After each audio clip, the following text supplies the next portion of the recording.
नमस्कार केमती अच्छा आपण मैंने आशा कर समस्ते भले थे मु भी बहुत ही भले अच्छी तो थंबनेल देखी तो जानी सारी मो बैच फिस्ट के बाहर तो आज ढेर सारा मस्ती मजा हम मो सांग मान संगे मिसिकी तो चलतु आउ लेट करवानी मु आग बाहरी पड़े चलतु आम शिखर चंडी के जावाक पड़ो क्या शिखर चंडी आमर हो समस्ते पाखापाखि आसी पहुँची गले तो मु भी जाऊँगी मो हजबैंड जाऊना तांकर भी भोजी अच्छी तो सी गले मु दीपू संगे जाऊँ तो चलो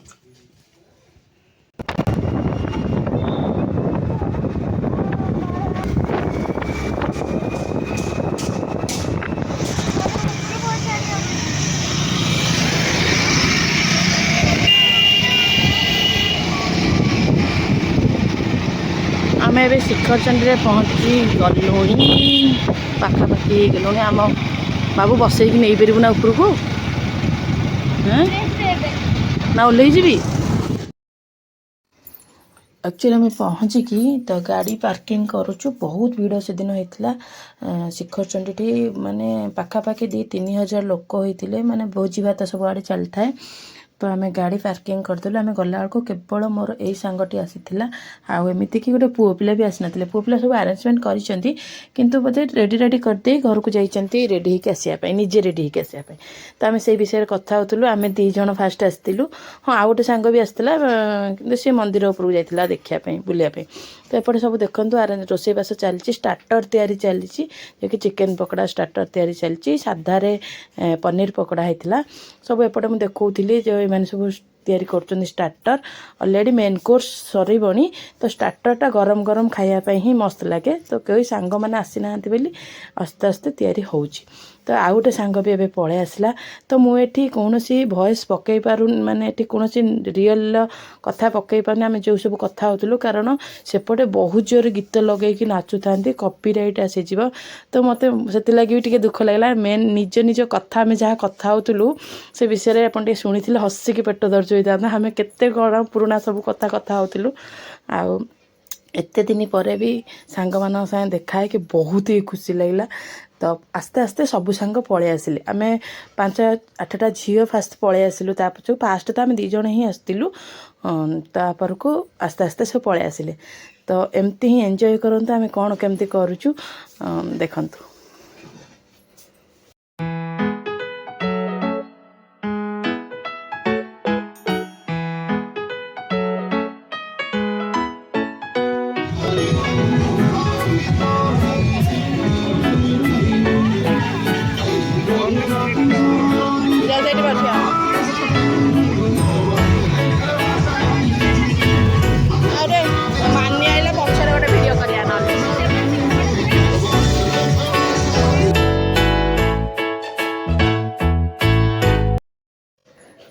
तो एपटे आमर आउ गोटे सांग सबू सांग मानी रोज आनी तो यहाँ बहुत भल लगे कारण रोज जी सुंदर आम सांग मान भितर बॉन्डिंगटा से सुंदर होकर रहू मुझे आशा करुच्ची सबू आम सांग बॉन्डिंग जो मैंने न आसी भी कहूँ आमर सेमती बॉन्डिंगटा थाऊ कहीं मन दुख करनी जो मैंने न आसीच जो मैंने आसीच तो एंजॉय कर जो मैंने न आसीच भी मन दुख करनी कारण नेक्स्ट ईयर पुणी एकाठी हवा आम बॉन्डिंगटा ना स्ट्रॉन्ग थिले आम जो भी रहू आम एमती ही एकाठी रही आउ मजा मस्ती करथिबा आउ बुढ़ी हैला पर्यंत भी बुढ़ा बुढ़ी हैला परे भी आम एमती ही मन रखिथिबा आम गोष्ठीटा एमती ही थिला तो समस्ते रोज गोटे गोटे धरिकी स्टाइल मार्लु आ बहुत ही खुशी लगता है आप बिलीव करेंगे एत खुशी थी अरे चिंता बाहर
तो देखिले आम समस्त डांस तो देखिले केते सारा मजा मस्ती एंजॉय चलता। तो समस्ते टिके टिके डांस करछंती, पुओ हो झी हो समस्ते टिके टिके डांस करछंती भी करवा कथा भी, जेहेतु आमे एते बिजी लाइफ रे एते काम प्रेसर रे रहउचे कि निज पई टिके समय दवा पई कि समस्ते चाहती। तो जहाँ जमती हो समस्ते नाचिले। तो आमे एबे मंदिर उपरकू टिके जाउछु दर्शन करिया पई। आसिले केक कटिंग हरिका हबो। मु जस्ट अल्प टिके रेकर्डिंग करदेली जिबार।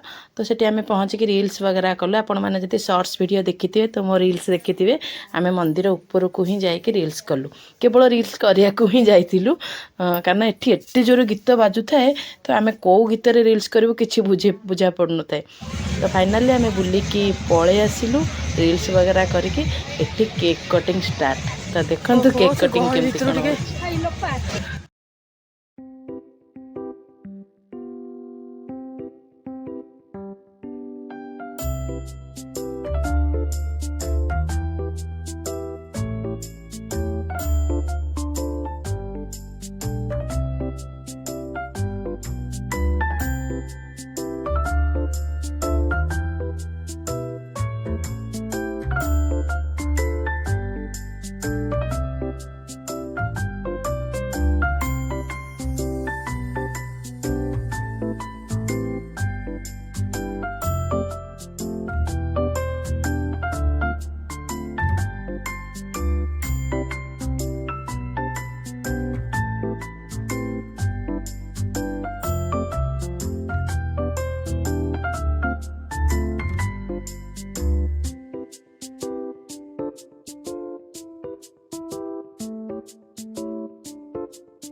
तो सेपटे केक कटिंग सरला परे आमर लंच आरंभ हो गला। समस्ते लंच कला ऑलरेडी टाइम हो गलानी 3टा पर हो गलानी। तो लेट हो गलानी खाइबा। सेपटे फोटो उठा उठी सरला, केक कटा सरला, फोटो उठा उठी सरला। सेपटे लंच करियारे आरंभ होला। लंच रे हितला नॉन वेज रे हितला चिकन, मटन और दाल फ्राए एतिक हितला आउ सलाड, पापड़।